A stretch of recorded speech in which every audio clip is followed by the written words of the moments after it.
चिखल असला तरी, नांगर असले तरी, काटे असले तरी झापाटाकीतच यायची. तळपत्या उन्हात रख रख त्याला नात, राहिलीस माझ्यासाठी तू ग कष्टाच्या घामात. कधी मिळेल मुठभर घास, कधी घडेल उपवास, ओल्या मातीतून चालताना तुळशीने काट्याचे फासाई माझी. मायेचा सागर दिला तिने जीवन आकार. नदीची कांबळी तू ग जंगलाचे कोर, तुझी शीतल छाया मला हवी जीवनभर. तुझ्या शीतल छायेमध्ये उभं आयुष्य जगेन. आई देवापासून मी ग पुन्हा तुला मागेन. कुणाला कळली आई, कुणाला कळलं बाप. आईबद्दल खूप बोललं साहेब. बाप काही नाही आपल्या जीवनामध्ये, बापाची भूमिका काही नाही. खूप मोठी भूमिका आहे मला बापाची. तुम्ही तर भाषणात सांगते नेहमी बापाचं अंतकरण गंभीर असतं, गंभीर. आई आपलं अंतकरण कधीतरी खोलू शकते, कोणाला सांगू शकते, बाप सांगू नाही शकत. इथे बसलेल्या जेवढ्या माता मावल्या तुम्हाला सगळ्यांना एक चिंता असते, उद्या काय करावं. आपल्या परिवारासाठी रोजच्या शिदुरीची चिंता करते तिला आई असे म्हणतात. पण अख्ख्या परिवारासाठी आयुष्यभराची शिदुरी निर्माण करण्यासाठी रात्री तो झटतो तो बाप असतो.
एखाद्या बापाच्या पोटी मुलगी जन्माला यावी, त्या मुलीला घडवावी कशी, देखणी कशी दिसावी, तिचं राहणीमान कसं असावं, तिच्यावर काय संस्कार बिंबावे तिच्यावर, ही सगळी पुण्य यायची ही चिंता आहे.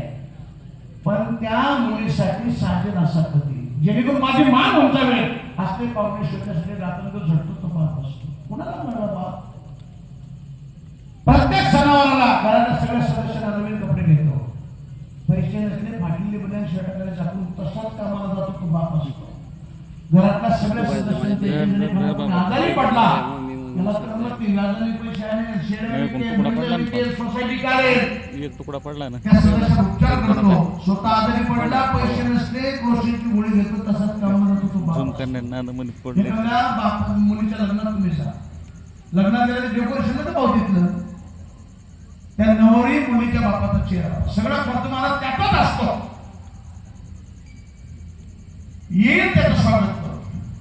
ते सगळं पाहून पाहतो दिवसभर याच्या पायावर त्याच्यावर सगळं हात जोडून उभा राहतो. संध्याकाळपर्यंत दम धरतो. संध्याकाळचं लग्न लागलं आता मुलगी जेव्हा नवरदेवाबरोबर गाडीत बसायला निघते तेव्हा त्याचा बांध पडतो. बांधण्या पेढीचा सुटला असे आळा द्रोण रामा बाळा कागशी याने मोस्का मोस्की बाप रडतो की बापाचा तुम्हाला कळला बाप त्याने सुंदर ते बापलेमध्ये बारीक उरामती मायाच्या काळ्या मेघावानी दाखविना कधी पुन्हा डोळ्यात पाणी झिजू झिजू संसाराचा गाळा हाकला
दे, समाजसेवक असू दे,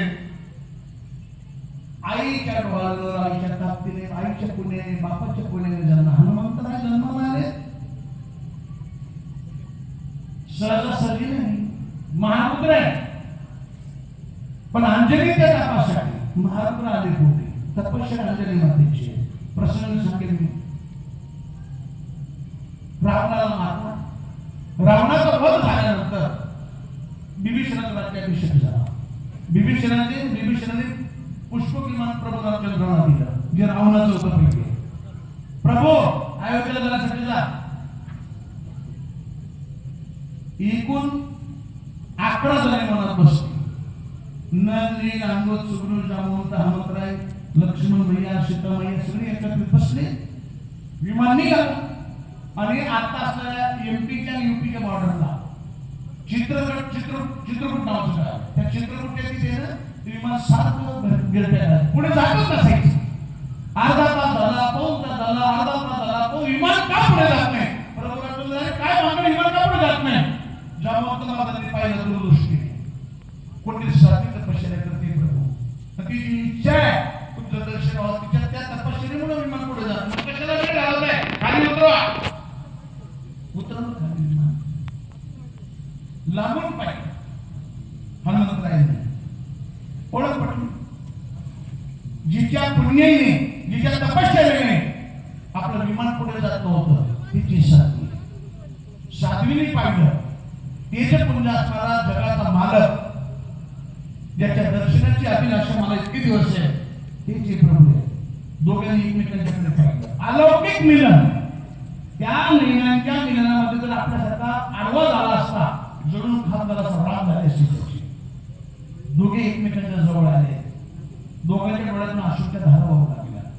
इतकं अलौकिक मिलन. बोलले काहीच नाही अजून, फक्त एकमेकांच्याकडे पाहिलं. कधी मला त्याचं सुंदर वर्णन करतात. आंखों आंखों से मुलाकात करली, आंखों से मुलाकात करली, दोनों खामोश रहे, फिर भी दिल की बात करली. काय बोलायचे ते बोलले.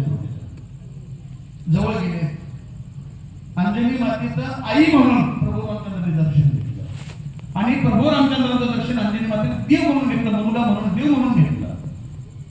आणि मग प्रभू रामचंद्रांच्या लक्षात आलं, आई आम्ही मेलो असतो, आई रामाने उचलून नेलं होतं मला, सापडत नसतो. जानकीला रावण सरोवराच्या पलीकडे घेऊन गेला लंकेला. कोणाची हिंमत होतो ती जायची? तुझा मुलगा त्याने शोध लावला, तो समुद्राच्या पलीकडे गेला. आम्हाला आई रामाने आमच्या ताब्यातून सोडून आणण्याचं काम जर हनुमंताला आईसाहेब नसतात, आम्ही जिवंत झालो नसतो. अंजनी माते कानात बोटं घातली. सांगितलं, प्रभू ते हाणण्याचे गुण मला सांगू नका. तुला वाटते त्याची ताकद आहे काय? हा जन्माला आला सूर्याचा नाश करायला निघाला होता. मी थांबवतो त्याला. आणि प्रभू ही ताकद त्याची, ही त्याची ताकद नाही प्रभू, ही माझ्या दुधाची ताकद आहे. दाखवतो मला. अंजनी मातेला ते स्तन पिळलं, जी दुधाची धार उडाली. डोंगराला चिरून डोंगराच्या आतमध्ये धार गेली, ती दुधाची ताकद आहे. हनुमान दादाने आपल्या तिथे जाऊ शकत नाही. काय करणार? प्रभू रामचंद्र जन्माला आले, त्याला आई बापच कारण होते. आई बापच कारण होते. श्रावण बाळ आई बापाला तरी त्याकडे घेऊन गेला नसता, त्यांना ताण लागली नसती, त्यांना ताण लागली नसती, ती पाण्याला गेलं नसतं. ते जर पाण्याला गेलं नसतं, दशरथराजाने बाण मारला नसता, दशरथराजाने बाण मारला नसता, त्याला शाप मिळाला नसता, जर शाप मिळाला नसता, यज्ञ झाला नसता, यज्ञ झाला नसता, प्रभू रामचंद्राचा जन्म झाला नसता. श्रावण कुमार पाण्याला गेल्यावर दबा धरून बसलेले दशरथराजे. कोणते शापच पाणी प्यायला येईल, त्यांना काय होईल? आवाजाच्या दिशेने शिकार करण्यात दशरथ राजा निपुण होते. दशरथ राजे सामान्य नव्हते. तेव्हा देव संकटात यायचे, तेव्हा इंद्र वगैरे दशरथ राजांना बोलून घ्यायचे वरती मदतीसाठी. जसं आता इस्रायल, अमेरिका आणि इराणचे युद्ध आज थांबले आजपासून 2 आठवड्यासाठी पूर्णविराम दिलाय. आपली मदत मागतात सगळे, तसं दशरथ राजाची मदत मागायची सगळे. दशरथ राजा युद्धाला निपुण होते. नेहमी श्रावण कुमाराच्या आई बापाला ताण लागले, पाणी आणण्यासाठी गेला. झाली बुडबुड बुडबुड बुडबुड आवाज आला. दशरथ राजाच्या लक्षात आलं, कोणतरी शापच पाणी प्यायला आले. लांबून जसा पान मारला तसा काठीवरून शिरला. दशरथ राजाने किंचाळी मारली. ऐक किंचाळी मारल्याबरोबर दशरथ राजाच्या लक्षात आलं शापरने कुठे मानवाचा घात मारून झाला. पळत गेले, जवळ गेले, विचारते बाळ कोणीस तू? राजा तुम्ही मला ओळखत सांगितलं, मला ओळखतो. तुम्ही राजा? मी श्रावण नावाचा आहे. आई बापाला काशीला घेऊन चाललो. त्यांना तहान लागली. ती झाडात आली, पाणी पिण्यासाठी बसवले आणि पाणी पिण्यासाठी आलो होतो. आता माझी घटिका जवळ आलेली आहे. निश्चितपणे तुम्हाला माझ्या अपघाताचं पाप तुम्हाला लागेल.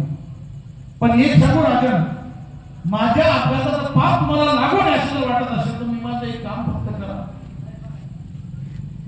एवढं पाणी घेऊन तुम्ही माझ्या ऐकून पाणी पाजा. मी देवाकडे प्रार्थना करेन माझ्या या घाताचा पाप दशरथ राजाला लागू देऊ नको. दशरथ राजे खजील झाले घेतली, थरथर कापत आई बाप्पाच्या जवळ गेले. आई बाप्पाला पाणी द्यायला सुरुवात केली. तुम्ही तुमच्या घरात कविता शिकला. तुम्ही शरणाला तो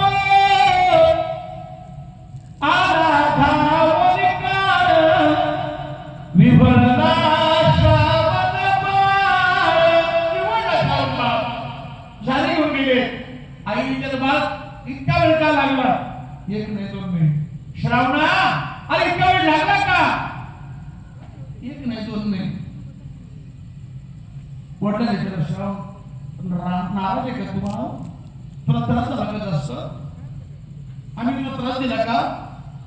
रावणाने बोलल्याशिवाय तू बोलला तर आम्ही पाणीच पिणार नाही. आम्ही दशरथ राजाचा तुमचा मुलगा माझ्याकडनं त्याचा वध झाला, माझा बाण त्याला लागला, तुमचा मुलगा गेला. आई बापाने लगेच शाप दिला. जसं आम्ही पुत्र पुत्र करून म्हणतो पुत्र करून म्हणतो तो सगळा भाग तुम्हाला माहिती. मग सांगण्यात एकच तात्पर्य आहे. तिथून हे सगळं रामायण प्रमाण त्यामुळे जन्माला आले. हे आई बापाची सगळी पुण्य आहे आणि ते पुढे तुम्हाला सांगितलं. खूप असे प्रमाणात रात्रंदिवस आपले प्रयत्न चालले. आज सुख भेटेल, उद्या सुख भेटेल, याने सुख भेटेल ते करून पाहू, या हे करून पाहू, ते करून पाहू. शेतीला जमली बिझनेस टाका, बिझनेस लग्न लग्न रात्रंदिवस प्रयत्न करतोय. 7-8 माणसे कधी झाले. आपण एवढे प्रयत्न करतोय, एवढं चांगलं वागतोय, भजन ऐकतोय, कीर्तन ऐकतोय, सत्ता वर्गणी घेतोय, संयमाने सगळ्यांशी वागतोय, तरी आपल्या जीवनात सुखाचा उदय का होत नाही? पण ज्या ते आपल्या जीवनात अपयश आहे त्या ते निश्चितपणाने आपण कुठेतरी चुकतोय, कोणातरी मार्गदर्शनाची निष्ठा करायला. मग कोणाकडे जायचं, कोणाकडे जायचं? म्हणजे छत्रपती शिवाजी महाराजांना सुद्धा स्वराज्याची स्थापना कशी करावी, हिंदवी स्वराज्याची स्थापना कशी करावी याचं मार्गदर्शन जिथून मिळालं ते जगद्गुरु तुकाराम महाराजांकडे आपण दिलं पाहिजे. मग दरमुक्कम ते 7-8 संसारात पीडित असणारी माणसं, कारण संसारात मुळात पीडित असणारे माणसं तुकोबारांच्या तिथे गेले. तुकोबारांना सगळे भेटले, दर्शन घेतले. विचारलं तुम्ही? आम्ही लग्न आलो. मग कशासाठी आला? महाराज प्रयत्न चालले, यशच नाही आपल्या जीवनामध्ये. प्रयत्न चालले, आज सुख भेटेल, उद्या सुख भेटेल, परवा सुख भेटेल, प्रयत्न करतोय आम्ही, पण सुखाचा उदय झाला, सुखाची प्राप्तीच होत नाही. आमच्या जीवनामध्ये सुख नाही, कशाने प्राप्त होतो? तुकाराम महाराज म्हणजे सुखाची प्राप्ती तुम्हाला होणार. त्याचं कारण असं आहे, तुम्हाला जायचे मुंबईला, गाडी पकडली सोलापूरची, तिकीट काढले संभाजीनगर. कधी तुम्हाला मुंबई भेटेल? तुम्हाला पाहिजे सुख, तुम्ही गाडी पकडली संसाराची आणि सुखाची अपेक्षा कसं करणार? तिकीट काढले कसं तुम्हाला यायचं? सुखाची प्राप्ती झाली नाही, कारण की मुळात होता संसार दुःख म्हणून चौकलिंग, विश्रांती नाही कुठे, रात्रंदिवस तळमळ, काम, क्रोध, लोभ, शनी पाठी लागले, ढाळ तुम्हाला खूप प्रमाण देते. ठाऊकाची आहे संसार दुःखाचा, ठाऊकाची आहे संसार दुःखाचा, ठाऊकाची आहे संसार दुःखाचा.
जगत मिथ्या आहे, ब्रह्म सत्य आहे. जगतच नाहीये, संसारच नाहीये. तुम्ही त्यात सुख शोधण्याचा प्रयत्न करत आहात. कसं सुख तुम्हाला भेटेल? मुळात दुःख आहे त्या संसाराला. अनेक पद्धतीने तुकोबाने समजवण्याचा प्रयत्न केला. महाराज आम्हाला नेमकं काहीतरी कारण सांगा, आम्हाला प्राप्त कशाने होईल? तुकोबाऱ्यासारख्या त्या संसारात तुम्ही जगत आहात. तुम्ही कितीही जन्म घेतले सुखाची प्राप्त होणार. पुनरपि जननम पुनरपि मरणम पुनरपि जननी जठरी शयनम हे संसारे परदुस्तारे कृपया पारे पाहि मुरारे भज गोविंदम गुणमती. पुन्हा पुन्हा जन्माला येणे, पुन्हा पुन्हा मरणे हे दुःखरूपी संसार आहे. मृत्यू लोकांमध्ये म्हणजे सुखाची कहाणी काय आहे ना प्रमाण ते ऐकायचे ना कवनाचे श्रवणी. कोण तुम्हाला सांगणार मृत्यू लोकांमध्ये सुखाची कहाणी? संसारामध्ये हा संसार दुःख रूप आहे, यात तुम्हाला सुखाची प्राप्त होणार नाही. महाराज आम्ही काय केलं पाहिजे? महाराज म्हणतात जर तुम्हाला जीवनामध्ये खऱ्या सुखाची प्राप्ती पाहिजे असेल तर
तसा करा. महाराज हसायला लागले. तुमच्यातून सुखाचे शब्द शोधत नाहीत महाराज. आम्हाला माहिती तुमची परिस्थिती. तुमच्याकडे देव पाहुणा आला होता. आम्ही सदैव सोयके जवळी येतात चोर धाके जावं पुढे लेखे कुत्री घरी राखे ती. तुमची परिस्थिती अशी, तुमच्या घराला दरवाजा नाही, खायला एक वेळ नाही, पाहुणे घराशी, आजी आले ऋषिकेशी, काय करू उपचार, उपमोळ की जर्जर. जर तुमचीच परिस्थिती नाजूक आहे, तुम्ही आम्हाला ते वापस करायला लावताय, ते देवाने काय होणार आहे? तुकाराम मला म्हणाले बाबा सुखाची जोड तिथूनच आहे महाराज. त्या देवाच्या ऐवजी जर खरोखर बातमी तुकाराम महाराजांची परिस्थिती, तुकाराम महाराजांचा सुशील महाराज प्रपंच 3दा उद्ध्वस्त झाला. पहिल्यांदा दुष्काळ पडला, दुष्काळ सगळा संसार लुटून गेला. नंतर तुकोबाराची पत्नी तिसरी दुष्काळात वारले. त्यांनी स्वतः काही लोकांना कर्ज माफ करून टाकलं, फक्त भजन करीत होते. दुसरं लग्न केलं त्या गोळवे कुटुंबाने, म्हणजे जिजाऊ साहेबांच्या आई वडिलांनी त्या टायमाला 5,000 भांडवल दिलं जावयाला. उष्ण दिलं भांडवल, तुम्ही तुमचा धंदा उभा करा परत द्या. 5,000 भांडवल उभं केलं. तुकोबारांचा व्यापार काय होता माहिती आहे का? खाली तिकडे जायचं, मीठ घेऊन जायचं, पुढं कर्जत पाली सुधागड त्या पट्ट्यात जायचं, मिठाचा व्यापार तिकडे करायचा, मीठ तिकडे विकायचं आणि तिकडून मीठ येणार, इकडून मिरच्या घेऊन जायच्या, तिकडून मीठ भरून आणायचं. जुन्नर, नारायणगाव, मंचर, खेड, चाकण त्या पट्ट्यात मिरच्या म्हणजे मीठ विकायचं. इकडून मिरच्या नाही तिकडे विकायचं, तिकडे मीठ आणायचं तिकडे विकायचं. हा नित्यक्रम ठरला होता. एका माळकरी माणसावर एका सावकाराचं कर्ज होतं. चाकणमध्ये त्याला अडवलं. तुकोबाराचं जुन्नरला कीर्तन झालं रात्री, तेव्हा तुकोबारा एक फारसे कीर्तन. तुकोबारांची कीर्तनाची परंपरा आहे ना, फुरसिंगीकर महाराज होते. पुण्यात तुम्हाला आता तुम्ही तपास करा. तुकोबारांच्या आधी पुणे परिसरात फुरसिंगीकर महाराज होते, ती कीर्तन करायची. बोललो काका म्हणजे तुकोबारांची वडील हे कीर्तनात जायचे. तुकोबारा लहान असताना त्यांच्या पोटात कीर्तन उपस्थित राहायचे. कीर्तनाचा छंद लागला महाराजांना. कीर्तन असं तिथं जायचे. मग नंतर ते प्रपंच झाला, बोललो काका गेले, बायको केली, सगळं हे झालं. पण तुकोबारांना परमार्थाची सवय लागली, वारीची सवय लागली. व्यापार करत असताना जिथे कीर्तन असेल तिथं बैलाला बांधायचं, कीर्तन करायचं, पुढचा प्रवास रात्रीचा ओळखायचा. नारायणगावला कीर्तन होतं फुरसुकीकर महाराजांचं. जुन्नरला मीठ विकलं, मिरच्या भरल्या, नारायणगावला आले, बैलाला चारा टाकला, बैलाला बांधला, कीर्तन संपलं. रात्री पायी पहाटे चाकणला आले. चाकणला आल्यानंतर सावकाराने, तू जो शेतकरी होता माळकरी, त्या शेतकऱ्याच्या गळ्यात नांगर बांधला. माझे पैसे आणून दे तेव्हा नांगर सोड. तुझ्या परिवाराला सांग. तेव्हा काही फोन नसायचे, मोबाईल नसायचे, गर्दी जमली. बैलाच्या पाठवर दोर टाकला. काय म्हणून तुकोबाने डोकवायला गेले. पाहिलं तर त्या शेतकऱ्याच्या गळ्यात नांगर बांधला होता. रक्तबंबाळ झालेला शेतकरी. संतांचं हृदय कळवळलेलं. रावणाने पटकन गेले, दोर सोडायला सुरुवात केली, गळ्यातला नांगर सोडायला. सावकार वरून माळे ओरडला, ए कोण आहेस तो? त्याच्या गळ्यातला दोर सोडायचा असेल तर पहिले माझे पैसे टाक, त्याच्यावर माझं कर्ज आहे, माझे जोपर्यंत पैसे भेटत नाही किंवा भेटत नाही तोपर्यंत मी त्याला सोडणार नाही. तुकोबारांना रावलं नाही. व्यापाराचे पैसे बरोबर होते. सांगितलं सावकारा किती पैसे आहेत तुमचे? सावकार सांगितलं एवढे पैसे आहेत म्हणजे. तुकोबांनी गठोडं घेतलं आणि वर भेटकवलं. सावकार हे गठोडं घ्या, तुमच्या असते तेवढे काढून घ्या, उरले तर वापस द्या आणि कपडा मात्र माझा वापस द्या. सावकाराने पैसे मोजले, जेवढं सावकाराचं कर्ज तेवढे पैसे बरोबर. सावकार सांगितलं, तुका माझं कर्ज फिटलं, तुम्ही नांगर सोडून घेऊन जा त्याला. ते म्हणजे तुझं फिटलं पण माझा कपडा बरोबर दे वापस. ती पळशी घेतली, गळ्यात गुंतवली. सावकाराने त्या शेतकऱ्याला सोडून दिले. शेतकरी त्याच्या घरी गेला. मग तुकोबारांना पश्चाताप झाला. भांडवल सासरवाडीचं होतं. व्यापार आता बंद. सासरवाडी त्यांना काय तोंड द्यायचं आता? चिंतातूर झाले. चालता चालता आता घरची लक्ष्मी कडक आणि बऱ्याच लोकांच्या लक्ष्मी कडकच असतो. तुमचं कसं माहित नाही मला. आमची पहिली गरिबी मागची कडक आहे, पण मी तिच्यापेक्षा जास्त कडक आहे. ते जमते. तसं आमचा बाप्पाच नाही, बाप्पा तर ओके. बाप्पा म्हणजे अशा गडी आहे, मी आता सांगत नाही, आपण दोघं आता सांगू. आमचे नाही मैत्री, तुमच्या गावात जावायचे होते की त्यांची बंधू येतं जावं. तुम्ही नुसतं मला बोलत कोरी देताय का? जिजाऊ साहेबांचा स्वभाव तुकोबाराला माहित होता. आता काय करू, घरी जायचंच नाही म्हणले. सुदुंबऱ्याला गेले. संताजी महाराज जगण्यावर त्यांच्यावर रात्री भजन केलं. 12:30 वाजल्या, 1:45 वाजला. जिजाऊ साहेब वाट पाहत होत्या, का आले नाहीत अजून. भगवान परमात्म्याने दाऊजी नावाच्या तुकोबाराच्या मित्राचं रूप घेतलं. तीच पळशी तुकोबारांची जवळ होती, तीच पळशी घेऊन, ती पैशी कटोरी घेऊन जिजाऊ साहेबांजवळ हजर झाले. वहिनी, तुकोबा तिथे बसणारा बसले, रात्री चोराविराची भीती वाटेल म्हणून मला सांगितलं वहिनीकडे नेऊन दे. आई साहेबांनी कटोरी घेतलं, ठेवून दिलं. पहाटे 3 वाजता तुकोबा राहिले. इंद्रायणीवर गेले, स्नान केलं, देवपूजा केली, बसले आपलं नामस्मरण करत. 7:30 वाजले, 8 वाजले, 9 वाजले. आई साहेब का बोलत नाही, आता कुठं जात नाही. शेवटी आई साहेब तुम्हाला जायचं नाही का व्यापाराला? एक नाही, 2 नाही, पुन्हा 15 मिनिट झाले. मी काय म्हणतो ऐकलं का? काय झालं तुम्हाला? तुम्ही व्यापाराला का जात नाही? तुकोबाराच्या लक्षात आत्ता नाही तर तिकडे सांगायलाच लागणार आहे. आवळे तर तुझ्याशी बोलायचं होतं मला, येणं जात 2 मिनिटं. हा बोला ना. तुम्ही काय झालं माहिती का? काल एका शेतकऱ्याला एका सावकाराने बांधून टाकलं. मला काय आवडलं नाही. व्यापाराचे जेवढे पैसे होते तेवढे मी ते सावकारचं कर्ज फिरून टाकलं. मला व्यापाराला पैसेच नाही. जिजाऊ साहेब म्हणले, तुम्ही तुमच्या मित्रांना त्या अंधभक्तांना येणं बनवायचा, मी त्यातली नाहीये. आणि खरं तर बायाने चाणक्य राहिले पाहिजे. एवढ्या 200 महिन्यात त्या अशोक खरातने पागल केल्या. लोक त्याला जो देतात. महाराज बायांची चूक नाही का? या बायका काय येड्या होत्या काय?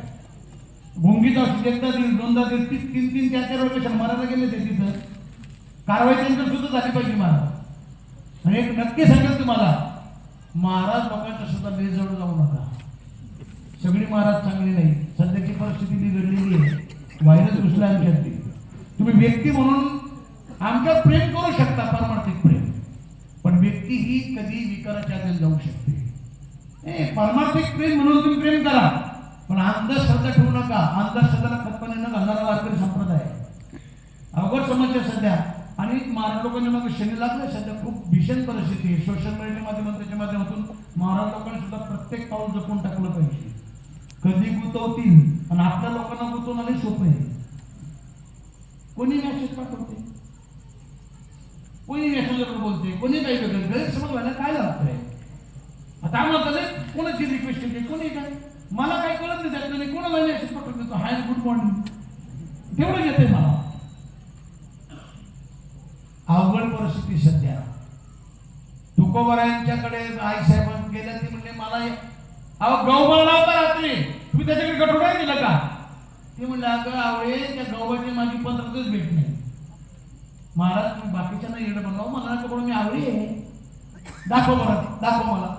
जिजाऊ साहेब गेले त्या गठोड म्हणून ते पिशवी पाहिली, ती कलर कपडा तो, आणि तुकोबाच्या डोळ्यात पाणी आलं. तुकोबाच्या लक्षात आलं त्यांच्या लक्षात हे नाही. तुकोबा म्हणतो हे खरं देवाने केलेलं आहे सगळं प्रेम आहे. विठ्ठल विठ्ठल विठ्ठल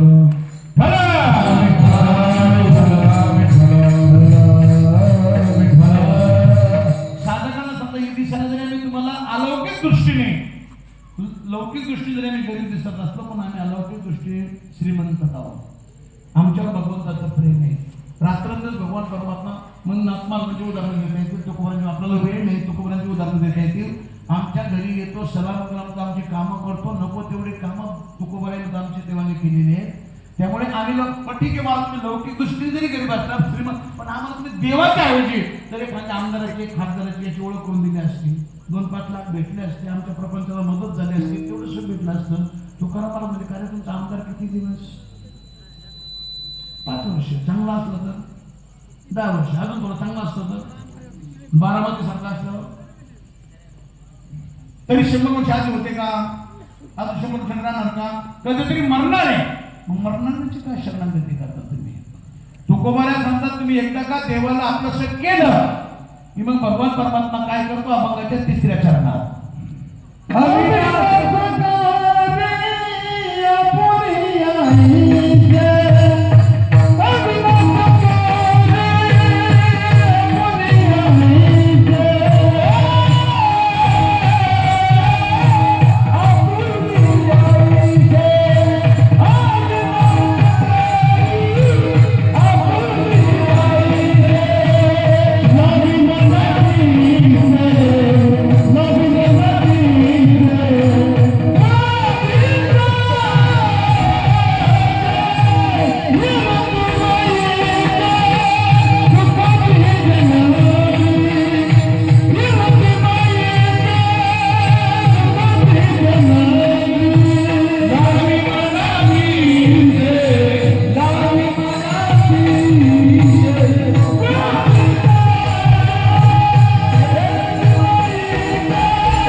आपणासारखे करीती तात्काळ.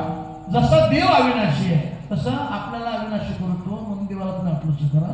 आणि एकदा का तुम्ही देवाला आपलंसं केलं, तुम्ही अविनाशी झाला. मग तुम्ही मेला तरी, शरीराने जरी तुम्ही मेला तरी कीर्ती रूपाने मिश्र होता. तर तुका म्हणे एका मरणेची सरी, उत्तमाची उरे कीर्ती मागी, येरती मायके दुःखाची जनिती, नाही आदी अंती अवसान. ज्ञानेश्वर मावली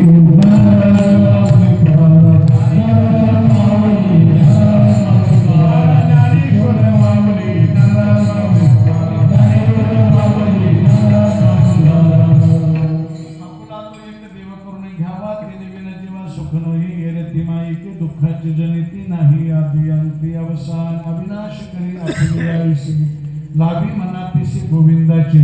तुका म्हणे एका मरणेची सरे, उत्तमाची उरी कीर्ती मागी, येरती मायेची दुःखाची जनिती, नाही आदी अंती अवसान. एकच शंकर उत्तर देतो, कीर्तन शिवा संपवतो.